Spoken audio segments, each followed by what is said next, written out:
Un classement, c'est une façon d'objectiver les choses, c'est pas une façon de mettre l'index sur les plus bas dans la colonne.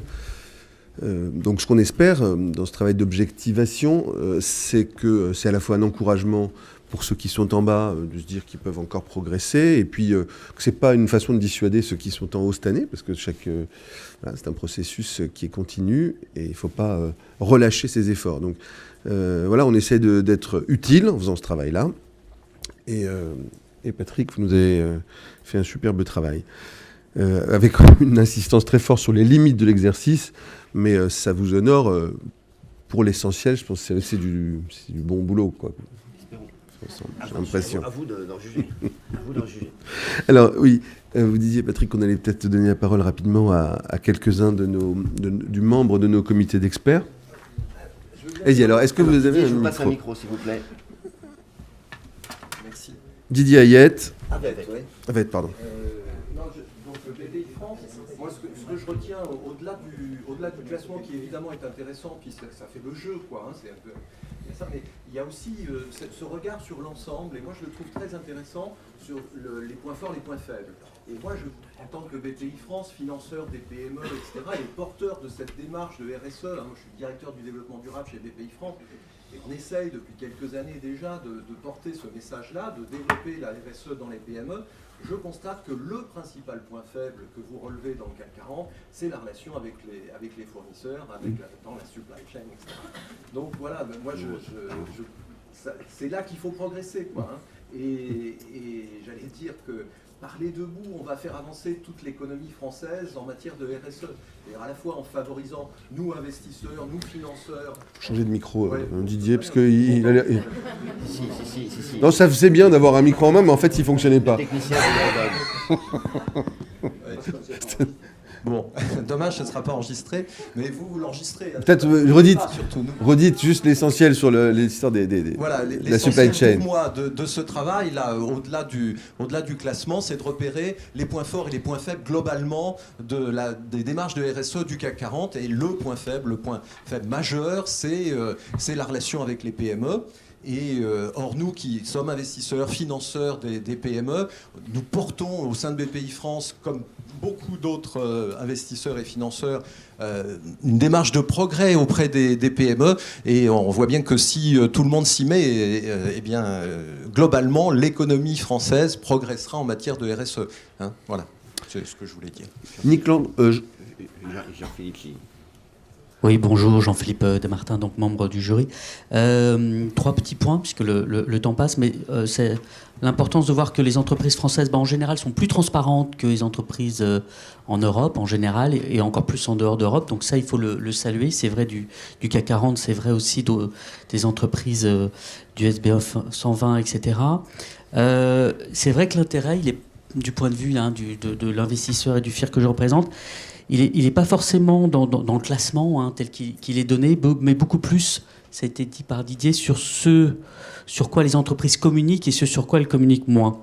Et donc c'est vrai que voir les entreprises en termes de maturité beaucoup communiquer sur l'efficacité énergétique ou la question de l'emploi, qui est au cœur de l'actualité malheureusement en France, ça c'est évidemment un plus. Et à l'inverse, ça a été dit sur la question de la supply chain, et rappeler le basique que dans la relation entre le client et le fournisseur, payer son fournisseur et le payer dans les délais, c'est le basique de la responsabilité. Après, évidemment, on peut faire des choses beaucoup plus fines. Ou encore, un autre sujet sur lequel les investisseurs ont une certaine maturité aussi, c'est évidemment, il faut communiquer sur les choses qui marchent, les progrès, mais ne pas hésiter à aussi communiquer sur les difficultés ou les risques, parce que les investisseurs sont conscients que la RSE est une longue journée, comme disent nos amis anglo-saxons, et qu'on est dans des conduites du changement complexes, et donc on peut aussi aborder les choses difficiles et risquées. Merci Jean-Philippe Desmartins. Qui veut parler? Nick?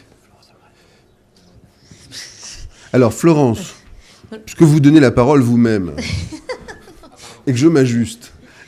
Florence, chère Florence, donc elle a coordonné l'enquête journalistique qui accompagnait ce travail plus académique. Je voulais juste dire combien ces démarches étaient variées, c'est ça qui m'avait frappé, et combien effectivement aujourd'hui les fournisseurs, les PME sont obligés de suivre, parce qu'en fait, autrement ils ne peuvent pas répondre à des appels d'offres qui aujourd'hui deviennent RSE.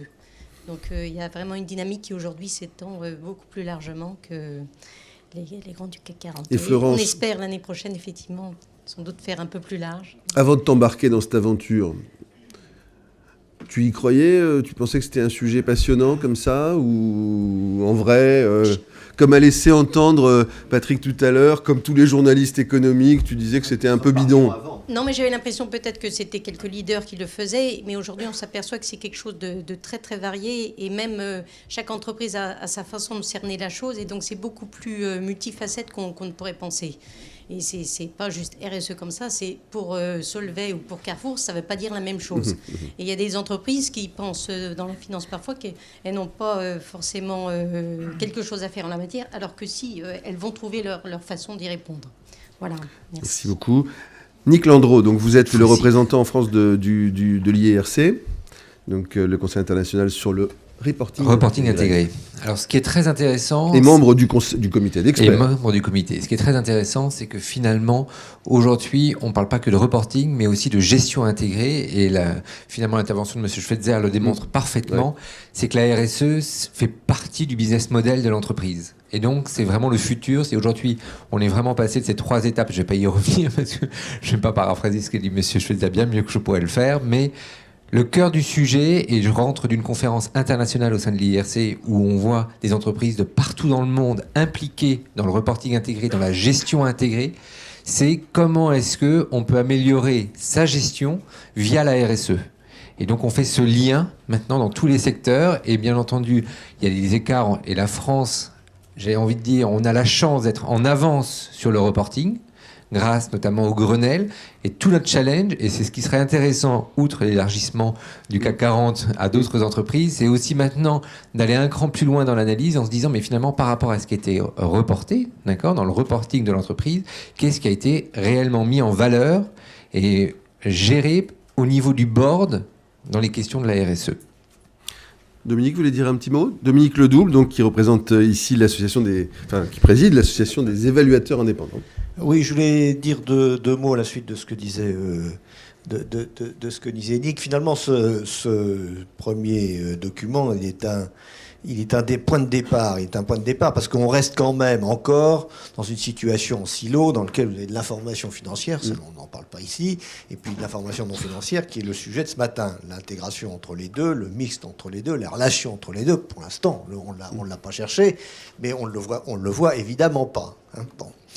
Et donc là, je reprends ce que disait tout à l'heure M. Schweitzer, son article de foi, qui est de dire le fait d'intégrer dans l'ADN de l'entreprise l'ensemble de ces questions d'ISR est l'une des meilleures façons d'obtenir un résultat de long terme et pas un résultat du prochain trimestre. Bon, je pense fondamentalement qu'il a raison. Cela dit, maintenant, évidemment, il faut pouvoir le démontrer. Il faut pouvoir le démontrer ex post, c'est-à-dire montrer sur une longue période qu'on ne l'a pas encore, en réalité, hein, cette longue période derrière nous, que effectivement les gens qui ont modifié leur façon de gérer, qui ont intégré la RSE dans leur gestion, produisent sur la longue durée des résultats plus stables que ceux qui font du trimestre après trimestre. Bon. Et donc c'est une question de long terme, de statistiques à évaluer, à monter au fur et à mesure que le temps va passer. Et puis, à un instant T, c'est aussi la question ex ante qui est de se dire, s'il a raison, qu'est-ce qu'il fait et comment est-ce qu'on passe de ces décisions qui sont prises sur des sujets qualifiés pour certains de qualitatifs, comment on explique que ça a des incidences financières et comment ? Bon, c'est la question qui est basiquement derrière l'idée du reporting intégré, qui est comment est-ce qu'on arrive à ne faire non pas 2 silos d'informations séparées, mais des informations qui s'interpénètrent l'un l'autre, qui s'expliquent l'un l'autre. Parce que le grand déficit qu'on a pour le moment, c'est de savoir comment l'ensemble de ces choses, finalement, génère un meilleur résultat et ou un résultat plus stable. Voilà le souci de l'évaluateur.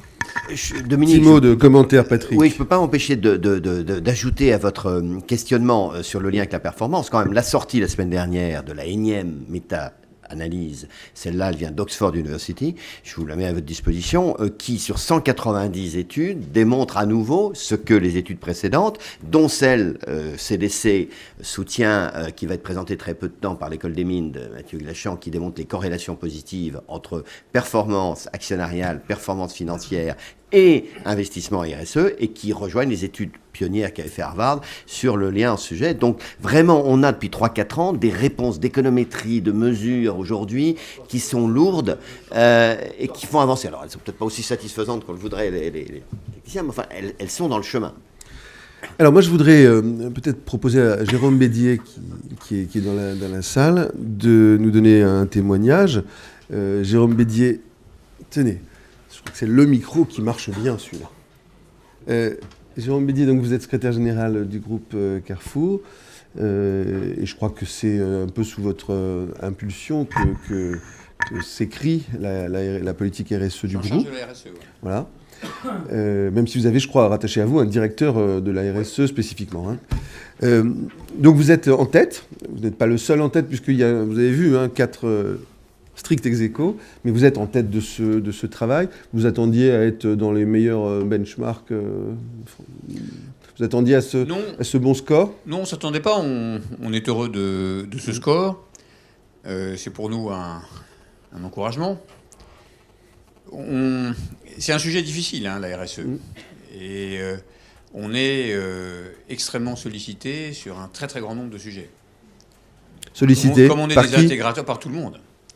On est des intégrateurs, donc on est en relation avec énormément d'autres acteurs économiques. On a nos clients, on vend des produits frais. Enfin bref, quand on fait l'ISO 26000 de l'ensemble de nos sujets RSE, c'est extrêmement vaste. Et dans ces sujets-là, il y a des sujets très difficiles, très polémiques, compliqués, avec des batailles d'opinion souvent fortes. Donc on est très modeste, très heureux de l'encouragement, mais on sait qu'on a encore beaucoup de travail. Ce qui aujourd'hui caractérise Carrefour, c'est que, comme le disait d'ailleurs Louis Schweitzer tout à l'heure, plus on avance, plus on s'aperçoit que la RSE est au cœur de la qualité du travail de l'entreprise. C'est-à-dire qu'il n'y a pas de différence entre la RSE et le travail de l'entreprise. D'ailleurs, nous, on résume en interne la RSE par une expression qui est bien faire notre métier. C'est comme ça qu'on l'appelle. Vous savez qu'on est un métier où il y a beaucoup d'emplois. En France, on a 110 000 collaborateurs. Il y a 30 000 autres collaborateurs qui travaillent avec nos franchisés. Donc il y a beaucoup d'emplois. Et un des enjeux de la RSE, c'est de faire passer toutes nos recommandations et toutes nos actions sur le terrain. Et la formule qu'on a trouvée, c'est bien faire notre métier. Et on s'aperçoit finalement qu'en travaillant sur les sujets RSE, on est très très souvent au cœur des processus de l'entreprise. Vous voyez, une de nos grandes actions RSE, c'est un truc assez simple, hein, on appelle ça le plan anti-gaspi. De l'anti-gaspi, je dirais, c'est vieux comme le commerce. C'est-à-dire, depuis la nuit des temps, un bon commerçant est quelqu'un qui fait attention à ne pas trop dépenser, qui taille son crayon suffisamment longtemps jusqu'à ce qu'il ne tienne plus sur l'oreille. Donc on est dans cette logique-là et on s'aperçoit qu'en faisant de la RSE, évidemment, on travaille de manière assez étroite à améliorer notre performance et du coup à mieux faire notre métier. Et donc ça, c'est vrai dans tous les domaines. La prise de conscience, maintenant, on trouve, est en train de s'améliorer là-dessus dans l'entreprise. Hein. C'est-à-dire que la RSE n'est plus un sujet un peu alibi, hein, n'est plus quelque chose qui est un peu formel, c'est au contraire quelque chose qu'on met en œuvre au quotidien. On a un deuxième thème qui est la biodiversité. On voit le lien très fort, hein, entre la biodiversité et nos achats, notamment de produits frais. Voilà, tous ces sujets-là sont... Donc vous ne vendez pas de thon rouge alors, si Nous avons... Alors voilà un sujet très intéressant. Nous avons arrêté le thon rouge.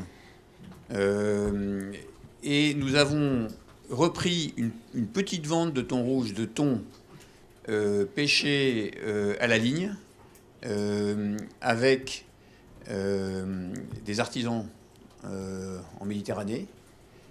Donc c'est quelque chose qui est parfaitement en ligne avec les recommandations de Bruxelles. Et justement, on aurait pu dire c'est plus commode médiatiquement de ne pas reprendre la vente de thon rouge. On en vend très peu, mais il nous a semblé qu'il était plus responsable de permettre aux artisans qui font bien leur métier de pouvoir nous vendre du thon. Et voilà ce qu'on est en train de faire.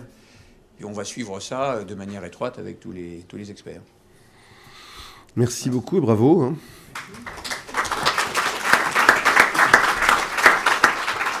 Justement, vous lirez peut-être dans le magazine, si vous l'avez entre les mains, l'explication un peu plus détaillée de ce que vous faites sur le gaspillage.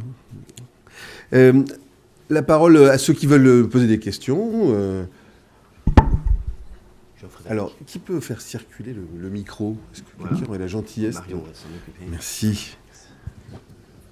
Donc les questions ou les témoignages... Merci. Donc Jean-Frédéric Dreyfus, moi je représente la Confédération française de l'encadrement, CGC. Juste pour vous dire, vous rappelez que j'ai à titre personnel, à l'époque déposé au nom de la CFE-CGC le mot RSE, qui pour nous très clairement veut dire redonner du sens ensemble. Et c'est véritablement là-dessus que nous nous battons au sein de notre confédération. Mais ici, ce que je voulais dire, j'étais content de participer à ce jury et vous dire qu'il est très prometteur. Parce qu'en réalité, il fait partie, on peut que vous remercier les enjeux, les échos de l'avoir fait avec Patrick Dumière et son équipe, parce que c'est un point de départ. Et que quand on regarde un peu en détail le classement, on dit honnêtement, c'est pas possible que Saint-Gobain ait une note de 1 sur la supply chain. C'est pas possible que le Crédit Agricole, dont je fais partie, ait une note de 3 sur la gouvernance. C'est pas possible qu'Essilor ait une note de 1 sur la gouvernance. C'est pas possible que Technip, qu'on connaît, ait 0 sur le business model. Donc on sait que c'est un point de départ, qu'il ne faut pas voir ça comme une sanction lorsqu'on est en bas, mais au contraire de se dire, écoutez, l'année prochaine, moi je prends le pari qu'elles sont toutes à plus de 80. Alors c'est pas de faire du greenwashing, de la publication verte sur papier glacé. Tout ceci est complètement dépassé. Mais moi je crois profondément, en tant qu'organisation syndicale aujourd'hui, que nos entreprises ne valorisent pas ce qu'elles font à la hauteur de ce qu'elles font. Moi, j'appartiens au Crédit Agricole et je me bats vraiment, et je le dis tout à fait publiquement, parce que je le dis au président et autres, le Crédit Agricole ne sait pas valoriser ce qu'il fait. Absolument pas. Et sur bien des points, il est bien meilleur que ce que l'on peut voir dans des classements. Il est très mauvais peut-être sur d'autres aspects et critiquable. Mais en tout cas, sur ce qu'on fait, et bien de nos entreprises, je trouve, et le classement là, on est la preuve, ne se valorisent pas véritablement à la hauteur, n'osent pas, je ne sais pas, ont peur d'être critiqués justement en disant c'est pas vrai. Mais dès lors que l'on a vu que derrière, on peut expertiser tout ça, faire auditer, il y a des parties prenantes. Je suis quasiment certain, je prends le pari, que la note de 80 sera dépassée par la majorité des entreprises sur le questionnaire de l'année prochaine. Tant mieux. Merci. Alors, des questions. N'oubliez pas aussi que vous pouvez interroger Marc Lefebvre, d'Euronext, ou Patrick, ou les membres de notre comité d'experts. Monsieur. Bonjour. Alors moi, c'est plutôt un témoignage. Moi, je travaille dans une entreprise de communication qui est spécialisée sur la communication corporate. Donc, on travaille beaucoup avec nos clients et dans tous les secteurs sur les problématiques, notamment RSE. Et je rejoins ce qui s'est dit, je rejoins aussi ce que disait Monsieur Schweitzer, c'est qu'il y a une véritable évolution des consciences au sein des entreprises. Et on voit même, j'allais dire, quelque chose d'encore plus fort, c'est que désormais, la RSE est, pour certaines entreprises, indissociable du business. On a vraiment le fait que ça rentre, c'est plus un sujet à part avec des organismes dédiés au sein de l'entreprise ou des personnes dédiées. Ça rejoint de manière très très forte la structure business de l'entreprise et c'est intégré très en amont dans la prise de décision sur des projets industriels, sur des choses comme ça. Et à mon sens, c'est ça aussi qui va faire que la RSE va devenir complètement incontournable et intégrée. C'est qu'à partir du moment où ça touche au business, on sait que voilà, l'entreprise va forcément l'intégrer de plus en plus fortement. Donc c'est vraiment quelque chose qu'on sent, pas encore chez tous les acteurs, mais il y a cette montée en puissance de la dimension business de la RSE. Merci beaucoup. Madame.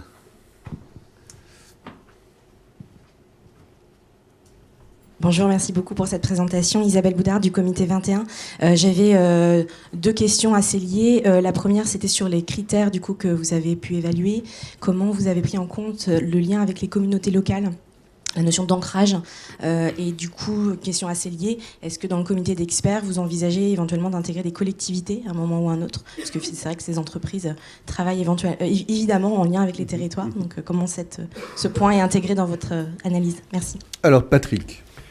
La partie intégration communauté, elle est prise à la fois à travers l'écoute, le mécanisme d'écoute, donc dans le critère partie prenante, et elle se retrouve également il doit y avoir dans un ou deux autres aspects, notamment sur la partie environnementale et riverain. Elle est à plusieurs endroits, pas spécifiquement en tant que telle. Pour une question du reste qui peut-être nous aurait remis après sur le traitement avec les communautés, souvent on le traduit par le mécénat et donc du coup ça aurait été, on voulait vraiment ne pas le faire ressortir. Alors c'est totalement discutable, hein. C'est totalement discutable comme choix. C'est un parti pris de méthode parce que le comité avait choisi, je parle sous son contrôle, de tirer le classement vers des critères un peu nouveaux et pas vers un champ un peu classique. Voilà, ça, on a eu cette discussion.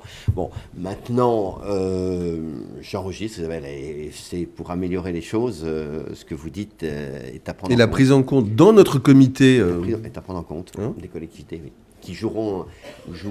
bon. Comme c'était aussi une vision internationale, parce que le CAC 40, that's worldwide, voilà, on n'avait pas mis des collectivités qui auraient déformé un peu dans le sens français. Ou alors des collectivités, mais d'ailleurs aussi. Ouais. Si vous voulez inviter le maire de New York, je veux bien. Peut-être un ancien maire de New York, peut-être. Oui, un ancien maire de New York qui est très leader sur ces questions, vous le savez.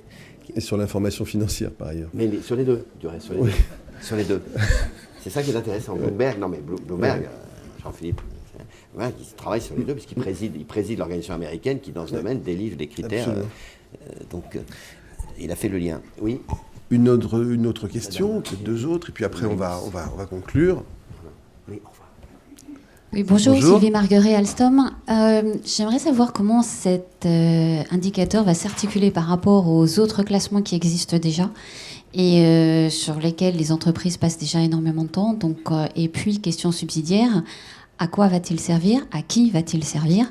Et si on veut qu'on progresse, très clairement, les entreprises chercheront à progresser dans cet indicateur, enfin dans ce classement, s'ils estiment que pour eux, ça va être utile plus tard et dans les années qui viennent. Ça, c'est une réponse pour les échos. Oui. Question pour les échos. Difficile de répondre. À quoi ça sert? Moi, je pense que vous posez une question qui a un écho extraordinaire. C'est à quoi sert la presse, presque. Bon, c'est un élément d'information qu'on met sur la table. Voilà. Et c'est notre job.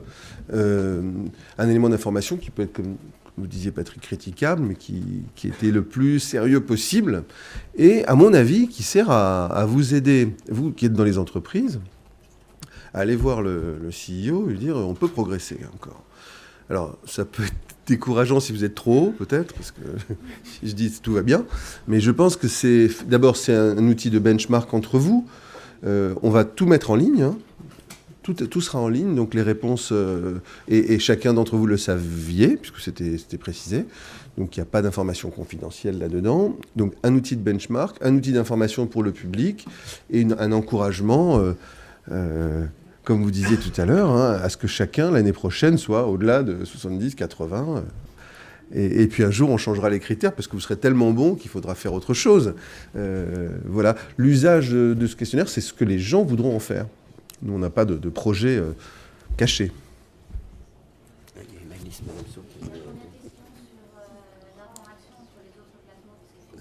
De la même manière, chacun en fera ce qu'il veut. Hein. Il n'y a pas de lien. Est-ce que vous vouliez dire que c'est un peu difficile de répondre à plusieurs enquêtes? C'est ça aussi derrière? Oui. Ouais, mais c'est normal, heureusement. Heureusement, sinon ce serait inutile. Oui. Je comprends. Mais là, ça n'est que le début, parce que vous avez vu la multiplication depuis 5 ans, assez vite, du nombre. Vous allez avoir CDP Water, CDP Supply Chain, vous en avez plein d'autres privés qui se mettent en place. Ça, c'est la tendance de marché qui veut en savoir le plus possible et qui amène une réponse de votre part que beaucoup d'entreprises sont en train de construire, c'est d'avoir un système open data, c'est-à-dire que bientôt, déjà aux États-Unis, il y a un standard informatique qui a été imposé, un XBRL qui fait que tout ça est en circulation. Et donc, on va venir piquer les données dans les bases de données que vous allez mettre en place demain là-dessus. Donc il y aura une simplification technique et une accessibilité accrue et une demande de tous les gens qui veulent. Ça n'est que le début. Il ne faut pas se leurrer. Le marché ne va pas arrêter de vous pomper l'information sur ces sujets un maximum. Et donc du coup, il faut organiser la gestion des supports en conséquence. Mais ça, c'est la tendance de fond.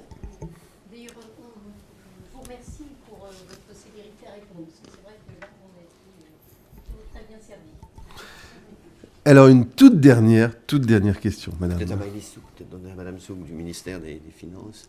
Oui. Je ne l'avais pas vu. Gilles Lernoux de Sanofi. Mais il est quand même 10h05. Voilà. Le patron de Sanofi, quand même. Juste une chose, oui, sur les différentes agences de notation et différents ratings dans tous les sens. Je vous invite à regarder, merci, une petite étude assez sympathique qui a été faite, qui est quelqu'un qui a analysé les analyseurs, quoi, hein. Et sur les 50 premières agences de notation, vous verrez que c'est assez intéressant que de temps en temps, les agences de notation se retrouvent devant un petit miroir en disant « Regardez ce qu'on fait aussi ». C'est vrai aussi quand même, Patrick. Merci pour l'étude.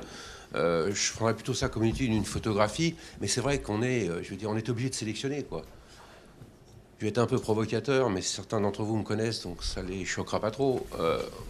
On est obligé de ne pas répondre. Bien sûr, pas des choix. Ou mon assistante ou mes collaborateurs m'autorisent 2-3 séances pour me détendre en fin d'année, avec certains analyseurs, soi-disant, quoi, hein. Donc voilà, faut pas après. Il y a une foultitude il y a des analyseurs et des agences et des études comme la vôtre qui ont de l'intérêt. Voilà, vous n'avez pas du tout la même vision et la même utilisation qu'une analyse, ce que tu as précisé dans ton préalable. Donc voilà, mais méfions-nous, c'est vrai on a tendance à être un peu harcelé quelquefois en tant qu'entreprise sur « et je vais vous le regarder comme ça, je vais vous le regarder comme ça ». N'oublions pas qu'à l'intérieur de nos entreprises, que ce soit nos patrons, nos collaborateurs, nos pairs, on a aussi des stakeholders internes, quoi. Si on va embarquer tout le monde, il ne faut pas qu'on change de cap toutes les 5 secondes. Voilà.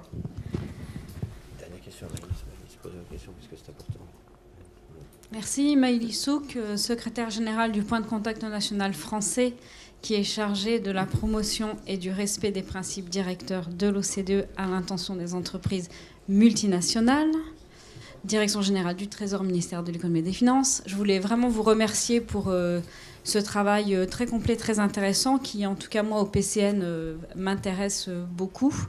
Et je vois que des points sur lesquels on travaille énormément depuis le drame du Rana Plaza, c'est la question de la gestion de la supply chain, la gestion du risque, les audits, le monitoring, la relation avec les parties prenantes, l'étendue de la relation d'affaires, donc le lien entre la multinationale et tous ses partenaires. C'est un des points en progrès, hein, qui apparaît dans cette étude. Donc je vois là des confirmations, des choses que dont on se rend compte au PCN. La question des parties prenantes et des accords cadres aussi est un point vraiment important.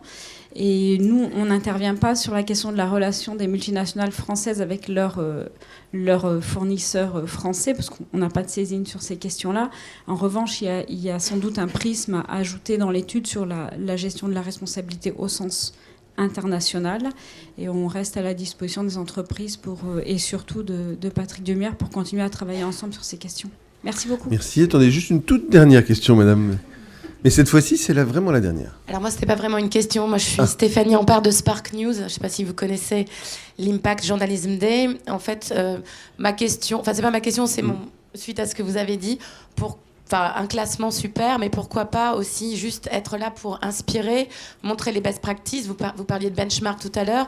Est-ce qu'on a besoin encore d'un classement? Parce qu'aujourd'hui, pourquoi pas se dire que aller chercher ce que font les entreprises, effectivement, et inspirer les autres. Moi, je pense que ça serait intéressant de se dire qu'on pourrait surtout se dire que quand une entreprise est sur la bonne voie, quel est son impact. Et on sait aujourd'hui, ce qui marche, ce sont les preuves derrière sur le terrain et ce que ça va créer au sein de l'entreprise. Et voilà, je me pose juste cette question. Je trouve ça formidable ce que vous avez fait maintenant.